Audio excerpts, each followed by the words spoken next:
¿Qué tal? Buenas noches. Sean ustedes bienvenidos a este espacio de conversación de nombre Punto de Fuga con la gran señora y amiga Isabel Revuelta. ¿Cómo está, mi querida señora? Muchísimas gracias por la invitación. Encantada de hablar de mujeres, maestro. Siempre es un placer platicar con usted, conversar con usted. Señora, hace muchos años había un gran santón, un gran filósofo español que ha sido menospreciado en otras lenguas tan solo porque creo que maneja la lengua española, que es Ortega y Gasset. ¿Sí? Sí. Ortega y Gasset, como todo ser humano brillante, dejó alumnos.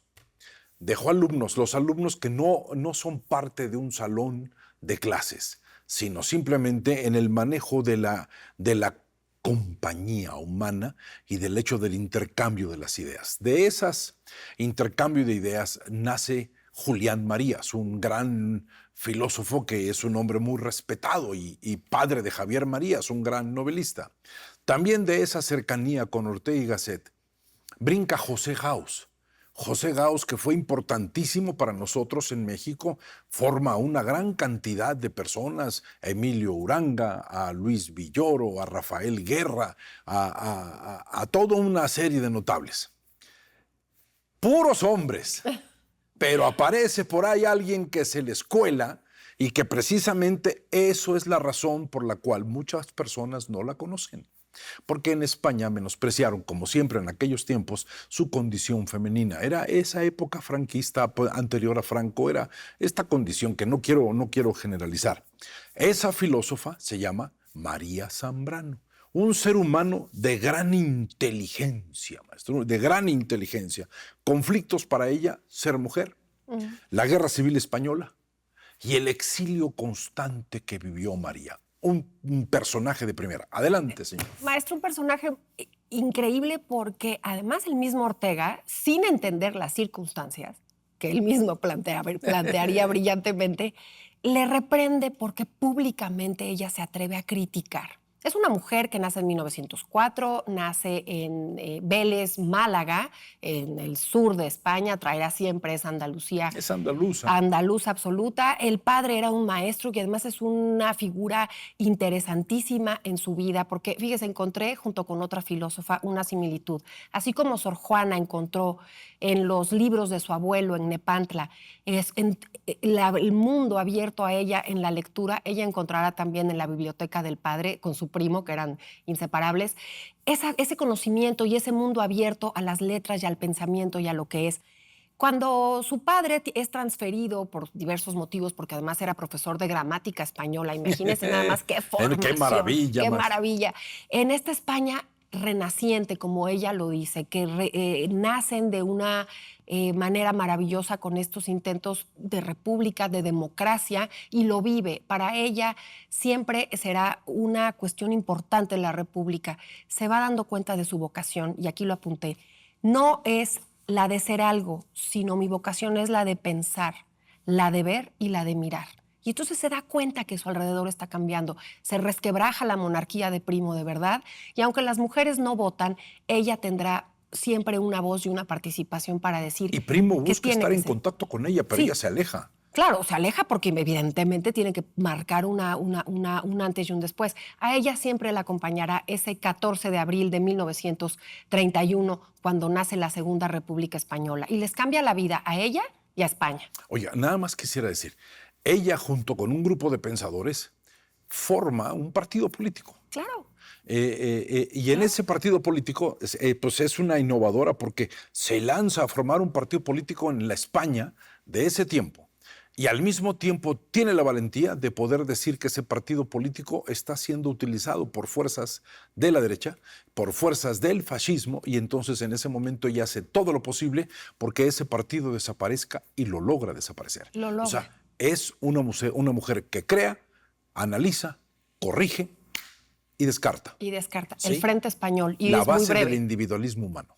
Claro, y es muy breve, porque lo que ella hace y el grupo que usted habla, maestro, están cincelando lo que iba a ser el nuevo rostro de esa moderna España. Ella habla de un pueblo dormido, de una voluntad dormida, y será la primera filósofa que empieza a hablar de los sueños, pero ese sueño también colectivo. A mí me parece entrañable hablar de filosofía. Ese es el racionalismo radical. Totalmente. Que Ortega Gasset decía, hay que soñar en vida, hay que soñar despierto. Y eso lo lleva ella a pie juntilla. Se casa con un historiador, fíjese qué maravilla. Pero bueno, cuando... Un congénere suyo. Ay, por eso le digo que qué maravilla. Y cuando viene el que se acabe el mundo porque pierde la República, entonces ella regresará y le preguntan, y ahí es donde empezamos a ver al personaje fuerte. ¿Por qué regresan si ya perdió la guerra? Ese momento.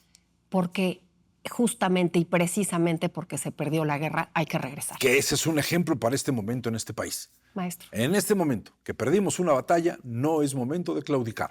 Es que en la historia están todas las lecciones. Exactamente. Basta de gritos. Hay que saber hacer las cosas. Mire, señora, una de las grandes ideas de María Zambrano, que siempre yo la manejo para decir, eso es el principio de ella, el principio del individualismo, el principio del racionalismo radical. Ella dice, hay ideas con las que nos encontramos, pero también hay ideas en las que nos encontramos. Claro. O sea, esa es la gran diferencia. Encontrarte con la idea puede provocar confrontación, conflicto, debate, discusión, pero cuando nos encontramos en la idea, nace para el gran pensador el compromiso, la idea, las ganas de acabar con toda la mediocridad y la basura que impera en una existencia. Imagínese si esos pensamientos, si esto tan combativo que usted me está narrando, iba a ser compatible con la monarquía de Franco. Pues no, señora. Con la dictadura. ¿Y eso de qué Franco. provoca para la pobre? Pues el exilio. El exilio, que esa es la parte interesante. El de la exilio. Más de 40 años, 45 años pasará fuera de España, vivirá en un montón de países, la acompañará un pequeño trozo de España que es su familia, su madre. El padre muere, la relación maestro. de gemelitud psicológica con su hermana. Leyendo sus obras, en una carta le pone, bueno, ella escribe cómo la hermana moribunda le dice, oye, estás como serpiente enroscada en mi persona. ¿Qué cosa? Desenróscate para que me pueda morir. Déjame ir. Esa idea de la serpiente enroscada, Sí, sí, sí. ¿sabe de dónde la toma la hermana? Araceli. Araceli se llama. La toma de las pláticas que han tenido María Zambrano y ella de ideas mitológicas que es el simbolismo de Cadmo y Armonía. No, mire. Cadmo y Armonía son donde acaban los mitos griegos y son un hombre y una mujer enredados como una cola de serpiente. O sea, la unión para toda la existencia. Porque además ella estaba permeada de los clásicos y leí yo absolutamente todo lo que se podía leer, pero yo buscando lo que había hecho en ese exilio, porque durante más de 40 años, ella muere en 1991 y en 1981 en esa España que renace con, digamos, esta monarquía constituyente, con el Parlamento, cuando llega el rey Juan Carlos y demás, es una España que la busca, y busca su pensamiento, Pues sí, y busca su referente. Y no nada más le ponen una calle en el pueblo, en Vélez, Málaga, sino que se funda, valga la redundancia, hay una fundación en su honor. La Fundación María Zambrano. Sí. La Fundación María Zambrano. Y sendos premios que le dan, porque le dan el Cervantes y le dan el Príncipe de Asturias, ambos premios para premiar. Qué redundante estoy hoy, maestro. No se preocupe, celebrar, señora. Es para conmemorar. La euforia, la efusividad.